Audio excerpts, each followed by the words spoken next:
அமித்ஷா கையில் ஒரு ரிப்போர்ட் இருக்கு. அந்த ரிப்போர்ட்டின் படி என்ன தெரியுமா? பாஜக என்பது 100 இடங்களுக்கும் குறைவாகத்தான் இந்த முறை வெற்றி பெறப் போகிறது என்பதுதான்.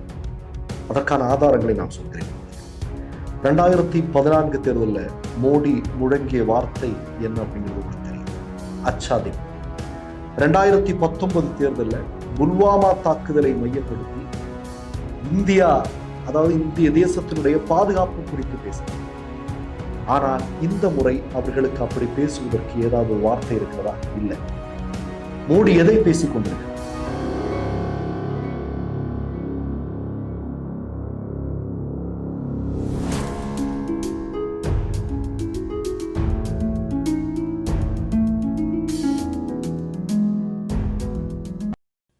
வணக்கம். அமித்ஷா கையில் ஒரு ரிப்போர்ட் இருக்கு. அந்த ரிப்போர்ட்டின் படி என்ன தெரியுமா? பாஜக என்பது 100 இடங்களுக்கும் குறைவாகத்தான் இந்த முறை வெற்றி பெறப் போகிறது என்பதுதான். அதற்கான ஆதாரங்களை நான் சொல்கிறேன் உங்களுக்கு.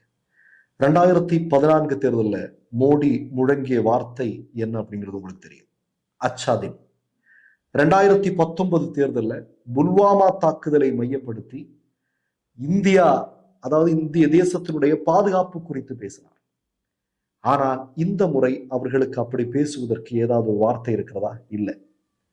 மோடி எதை பேசிக் கொண்டிருக்கிறார்? மோடி முழுக்க முழுக்க காங்கிரசினுடைய தேர்தல் அறிக்கையை பற்றி பேசிக் கொண்டிருக்கிறார். தேர்தல் அறிக்கையில என்ன சொல்லி இருக்கிறாங்க? இந்தியாவில் சமீபத்தில் காங்கிரஸ் கட்சி வெளியிட்டிருக்கக்கூடிய தேர்தல் அறிக்கையில் சொல்லி இருக்கக்கூடிய மிக முக்கியமான விஷயம் என்ன? சாதிவாரி கணக்கெடுப்பு நடத்தும். இந்து மதத்தில் இருக்கக்கூடிய எஸ்சி, எஸ்டி, ஓபிசி என்று சொல்லக்கூடிய 70% அதிகமான மக்களுக்கும் இந்தியாவுடைய எல்லா துறைகளிலும் மிக முக்கியமாக பிரதிநிதித்துவம் கொடுப்பதற்கான எல்லா வழிவகைகளையும் நாங்கள் ஏற்பாடு செய்வோம் என்று சொல்லியிருக்கிறார்கள். இது போதாதா மோடியை வீட்டிற்கு அனுப்புவதற்கு? இது போதாதா RSS-ஐ இல்லாமல் ஆக்குவதற்கு? அதனாலதான் மோடி இந்த தேர்தலில் அச்சாதின் என்று பேச முடியாது, இந்தியாவுடைய பாதுகாப்பு பிரச்சனை இருக்கு, பாகிஸ்தானால பெரிய பிரச்சனையில இருக்கு அப்படின்னு பேச முடியாது. இப்ப பேசுறது முழுக்க முழுக்க என்ன? காங்கிரசினுடைய தேர்தல் அறிக்கை. அதனாலதான் காங்கிரஸ்காரன் ஆட்சி பொறுப்பிற்கு வந்தால் அப்படிங்கிற வார்த்தையை திரும்ப திரும்ப சொல்லிட்டு இருக்காரு. நீங்க 2014லயோ 2019லயோ இவ்வளவு பதட்டமாக மோடி இந்த வார்த்தையை பயன்படுத்தி, இந்த வார்த்தைக்கு தேவையே இல்லை. ஏன்னா கன்ஃபார்மா அவங்க வின் பண்ணுவாருங்க அப்படிங்கிறது அவங்களுக்கு தெரியும். ஆனால் இந்த முறை நம்முடைய பிரதமராக இருக்கக்கூடிய மோடி சொல்கிறார், காங்கிரஸ் ஆட்சிக்கு வந்தால் கடந்த ஒரு வாரத்தில் மட்டும் காங்கிரஸ் ஆட்சிக்கு வந்தால் என்கிற வார்த்தையை ஒரு 300 தடவையாவது மோடியினுடைய பேச்சின் போது அவர் சொல்லியிருப்பார். பயப்படுகிறார். அதனாலதான் அந்த வார்த்தையை திரும்ப திரும்ப இந்த மனப்பாடம் எழுதுற மாதிரி எழுதிக்கிட்டே இருக்கிறார், சொல்லிக்கிட்டே இருக்கிறார். காங்கிரஸ் ஆட்சிக்கு வந்தால் அவர்கள் இங்கு இருக்கக்கூடிய இடஒதுக்கீடையெல்லாம் பறித்து முஸ்லிம்களுக்கு கொடுத்து விடுவார்கள் அப்படின்னு உளர்றது. அதனாலதான் இங்க இருக்கக்கூடிய இந்து பெண்களின், இந்து சகோதரர்களின் வீட்டில் இருக்கக்கூடிய பெண்களுடைய தாலி அதை கூட வேணும்னா எடுத்து கொடுத்துருவாங்க அப்படிங்கிற மாதிரி பதட்டத்துல மோடி பேசுவதற்கான காரணம் என்ன அப்படின்னா, மோடிக்கும் அமித்ஷாவிற்கும் நன்றாக தெரிந்திருக்கிறது, இந்த முறை அவர்களுக்கு வெற்றி என்பது துளி கூட கிடையாது என்பதுதான். நீங்க த குயின் என்று சொல்லக்கூடிய ஒரு மிக முக்கியமான ஊடகம் உங்களுக்கு எல்லாம் தெரியும். அவர்கள் சமீபத்தில் ஒரு மிக முக்கியமான அறிக்கை ஒன்றை கொடுத்திருக்கிறார்கள், ஒரு மிக முக்கியமான தகவலை வெளியிட்டிருக்கிறாங்க. அதுல என்ன சொல்லி இருக்கிறாங்க தெரியுமா? கடந்த 100 நாட்களில் மோடி உட்பட பாஜகவுடைய தலைவர்கள் எது சம்பந்தமாக பேசியிருக்கிறார்கள் அப்படிங்கிற ஒரு லிஸ்ட் அவுட் எடுக்கிறாங்க. அதுல நீங்க பாத்தீங்கன்னா மோடி அயோத்தியை பற்றி 1-2 முறைதான் பேசியிருக்கிறார். அமித்ஷா ஒரு முறை கூட பேசவில்லை. பாஜகவுடைய பெரும்பாலான தலைவர்கள் அயோத்தி பற்றி பேசவே இல்லை இந்த இடத்துல.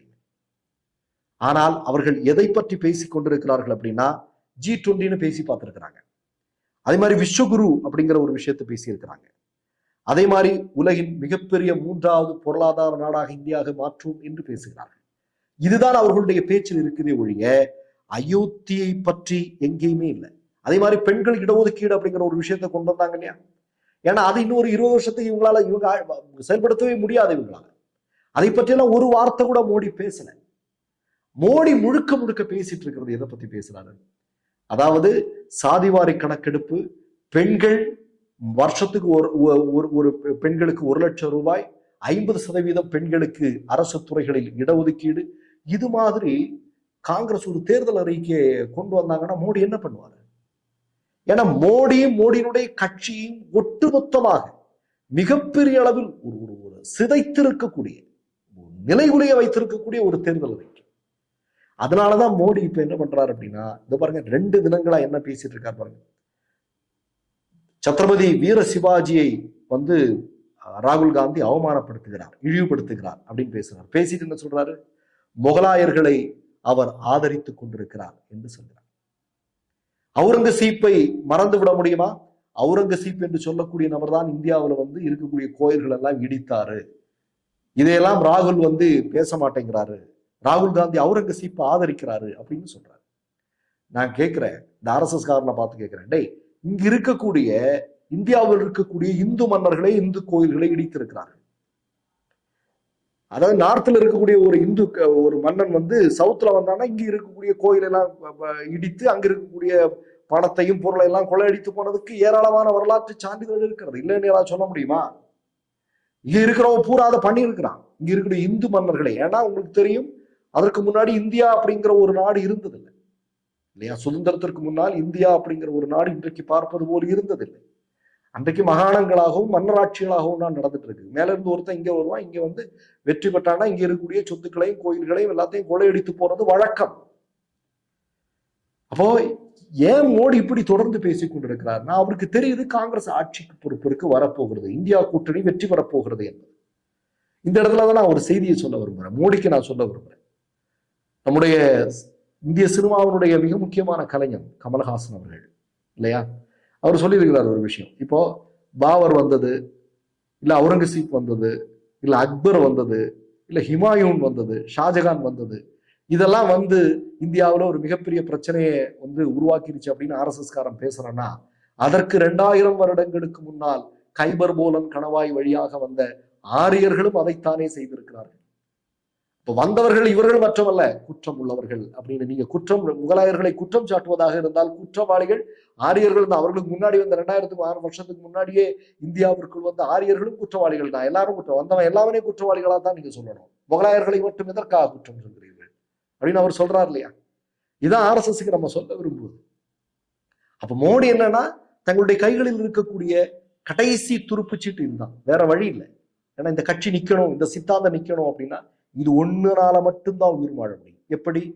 இந்துக்களையும் முஸ்லீம்களையும் பகைவர்களாக சித்தரிப்பது இல்லையா? இங்க இருக்கக்கூடிய இந்து மக்களுக்குள்ளேயே இப்ப நீங்க பாத்தீங்கன்னா, நீங்க நார்த்ல இந்து முஸ்லீம் விளையாட்டு விளையாடுறாங்கன்னா, நீங்க தமிழ்நாட்டிலாம் எப்படி விளையாடுறாங்க? இந்து மதத்துக்குள்ள இருக்கிற சாதி ரீதியிலான விளையாட்டுக்குள்ள இவங்க ஈடுபடுறாங்க. இதுதான் இவங்களுக்கு தெரிஞ்ச அரசியல். இதுக்கு மேல இவங்களுக்கு ஒண்ணுமே தெரியாது. ஏன்னா இந்தியா ஒற்றுமையோடு இருந்தால் பாஜகவிற்கு இங்க வேலை இல்லை, RSSக்கு இங்க வேலை இல்லை. ஒற்றுமை இல்லாமல் எப்போதெல்லாம் இந்தியா தள்ளாடி கொண்டிருக்கிறதோ அப்போதுதான் RSSம் பாஜகவும் வளர்ந்திருக்கிறது. அது இனி நடக்காது அப்படிங்கிறது மோடிக்கு தெரிஞ்சிருக்கு. மற்றொரு நிகழ்வில் சந்திப்போம். நன்றி, வணக்கம். மை நேம் இஸ் ரெட் சேனலை சப்ஸ்கிரைப் பண்ணிக்கோங்க. அதுக்கப்புறமா பக்கத்துல இருக்கிற ஜாயின் பட்டனை கிளிக் பண்ணீங்கன்னா ஒரு நியூ பேஜ் ஒன்று ஓப்பன் ஆகும். அதுலயும் ஜாயின் பட்டனே கிளிக் பண்ணிக்கோங்க. அதுல பாத்தீங்கன்னா credit R debit card options இருக்கு. இதுல உங்களுக்கு விசா, மாஸ்டர் கார்டு, ரிப்பே அப்படின்னு 3 ஆப்ஷன்ஸ் கொடுத்துருக்காங்க. அதுல நீங்க எந்த கார்டு சூஸ் பண்றீங்களோ அந்த கார்டோட நம்பர் என்டர் பண்ணிக்கோங்க. அப்புறமா கார்டோட வேலிடிட்டி மந்த் அண்ட் இயரை டைப் பண்ணிக்கோங்க. அடுத்தபடியா உங்க கார்டோட பின்னால CVC கோடுன்னு சொல்லிட்டு 3 நம்பர்ஸ் கொடுத்துருப்பாங்க. அந்த நம்பர் இதுல என்டர் பண்ணிக்கோங்க. அப்புறமா அட்ரஸ் அண்ட் இன்ஃபர்மேஷன் என்டர் பண்ணிட்டு பைங்கிற பட்டனை கிளிக் பண்ணிக்கோங்க. ஒருவேளை உங்க கார்டு நம்பர் இன்வாலிட்னு காமிச்சிச்சுன்னா உங்க கார்டுல இன்டர்நேஷனல் யூசேஜை எனேபிள் பண்ணுங்க.